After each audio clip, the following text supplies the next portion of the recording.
Ôi dạ dạ tôi khăm bật trẻ tiết đó thôi mày thôi mà dạ dạ dạ dạ dạ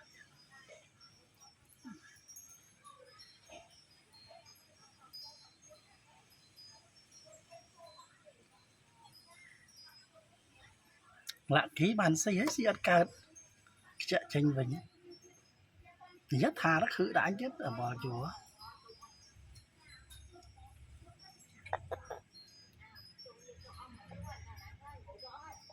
chả biết tôi chứ khăm mình lên về gió mà tơ vào đàn này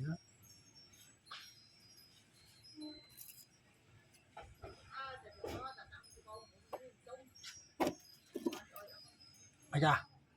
chợ bên ở đây nhá chọp mà khối bạn